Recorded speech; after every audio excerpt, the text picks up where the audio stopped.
ফিউচারে আমার মনে হয় না ইনশাল্লাহ আপনার কোনো সমস্যা হবে এবং আপনি বেটার মাইলেজ পাবেন, বেটার পারফরমেন্স পাবেন এবং ফিউচারে কোনো বড় ধরনের কোনো সমস্যা হবে না আই হোপ।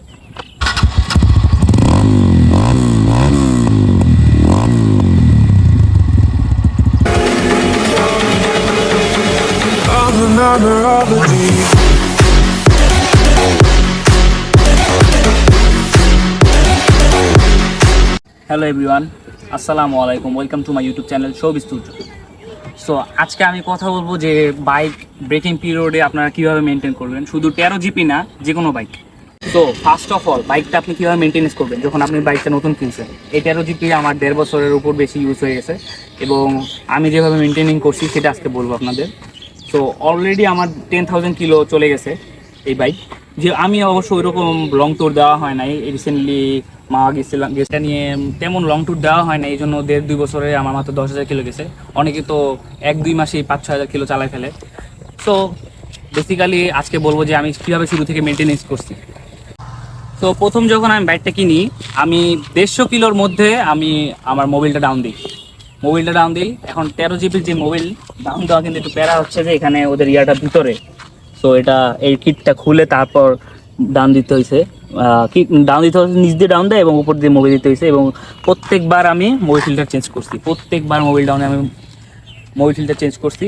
অ্যান্ড প্রথম 100 কিলোর আগে আমি মোবিল ডাউন দিছি, মিনারেল মোবিল ইউজ করছি এবং 10W40 13 জিবির জন্য যে গ্রেডটা কোম্পানি বলে ওটা হচ্ছে 10W40, এটা কোম্পানি বলে দিছে। সো আমি গ্রেডটা মেনটেন করছি অলওয়েজ এবং মিনারেল মোবিল ইউজ করছি এবং এটাতে 1200 ml মোবিল লাগে অলওয়েজ। সো 1200 ml দেওয়া হয়েছে। সো প্রথম মতে 100 কিলোতে আমি মোবিল রেন দিছি এবং শেষে আমি 300 কিলো পর আমি 2700 কিলো পর্যন্ত 300 কিলো পর মোবিল চেঞ্জ করছি, মিনারেল মোবিল চেঞ্জ করছি। তো তখন আমি মিনারেল মোবিল দিছি। এটা হচ্ছে নিয়ম, আপনি স্পোর্টস বাইক হোক বা কমিউটার বাইকের ক্ষেত্রে আমি বলতে পারি না যে FZ ভার্সন 2 বা ভার্সন 3 বা আপনার পালসার এগুলাতে কীরকম হয় এটা আমি ঠিক বলতে পারবো না। বাট স্পোর্টস বাইক অনুযায়ী আমার মতে যে মোবিল ব্রেকিং পিরিয়ডটা মেনটেনেন্স করা উচিত। এখন শুধু স্পোর্টস বাইক না, সব বাইকের ক্ষেত্রে ব্রেকিং পিরিয়ডটা মেনটেন করা উচিত। সো আমারটাতে আমি 87 কিলোর মধ্যে 250 কিলো পরপর মিনারেল মোবিল চেঞ্জ করছি এবং লাস্টলি আমি ফুল সিনথেটিক দিছি এবং ফুল সিনথেটিকও 10W40 মেনটেনেন্স করে গেছি। So this is it. প্রথমে আপনার মোবিল ফিল্টার, এবং এটা আপনার মাথায় রাখতে হবে অলওয়েজ যে মোবিল যখন চেঞ্জ করবেন প্রত্যেকবার মোবিল ফিল্টারটা পাল্টা নেবেন, মোবিল ফিল্টারটা মাস্ট চেঞ্জ করতে হবে। এখন 13 মোবিল, এখানে একটা আমি মিস্টেক করে ফেলছি, 13 যে মোবিল ফিল্টারটা দেয় ওটা হচ্ছে স্টিলের। এখন প্রথম আমি যখন বাইক চালাই আমি তো এত কিছু বুঝতাম না।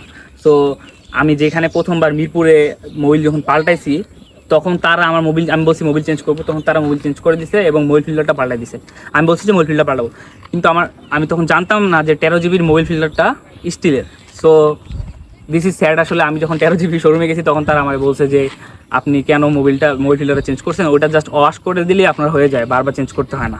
সো এটা আমার মিস্টেক হয়ে গেছে। এখন আপাতত আমি 13 যে মোবিল ফিল্টার ওটা ওরা দেয় না কোম্পানি থেকে, বললাম তো স্টিলের যেহেতু দেয় ওটা আপনি 10-20 হাজার কিলো পর্যন্ত ইউজ করতে পারবেন, ওটা কোনো সমস্যা না। সো আপাতত আমারটা এখন FZ এর মোবিল ফিল্টার ইউজ করি, ইয়ামাহা FZ এর মোবিল ফিল্টারের সাথে এটা অ্যাডজাস্ট হয়। সো FZ এর মোবিল ফিল্টার ইউজ করি। So this is it. আপনাকে প্রথমে যে ব্রেকিং পিরিয়ডটা এইভাবে মেনটেন্স করতে হবে এবং আপনার RPMটা লো RPM ইউজ করতে হবে। ওই যে প্রথমে বাইক কিনছি স্পোর্টস বাইক, তাই বলে দেখবো যে টান কত 135 না 140, এটা আসলে খুবই বড় মিস্টেক আমাদের, যে আগেই টানাটানি, এটা ভাই পুরো ভুল। ইঞ্জিনটা আপনার হচ্ছে এটা বেবির মতো, যে নতুন ইঞ্জিনটা আপনাকে আস্তে আস্তে ঠিক করে আস্তে একটা পর্যায়ে আনতে হবে। সো ব্রেকিং পিরিয়ডের সময় টানাটানি করা যাবে না এবং লো RPM লাইক 4-5 হাজার RPM চালাইলে ঠিক আছে, বেশি শর্টেও না বেশিও না। সো এই দুইটা জিনিস যদি মেনটেন করেন, যে মোবিল ফিল্টার এবং RPM, এই 3টা জিনিস মেনটেন করলে আমার মনে হয় না আপনার বাইকের ফিউচারে কোনো বড় ধরনের সমস্যা ইনশাল্লাহ দেখা দিবে না। এবং আই থিঙ্ক আপনি যদি এটা মেনটেনেন্স করেন আপনি লং টার্ম যে কোনো প্রবলেম ছাড়া ইউজ করতে পারবেন। সো বেসিক্যালি আমি 3টা জিনিস বলছি, মোবিল ঠিক মতো ড্রেন দিবেন, মোবিল ফিল্টারটা চেঞ্জ করবেন প্রত্যেকবার, আর সেকেন্ডলি আপনি RPMটা মেনটেনেন্স করবেন, এবং থার্ডলি আমার যেটা কথা হচ্ছে এটা হচ্ছে অপিনিয়ন আমার পক্ষ থেকে, যে বাইকটা অপরিষ্কার রাখবেন না।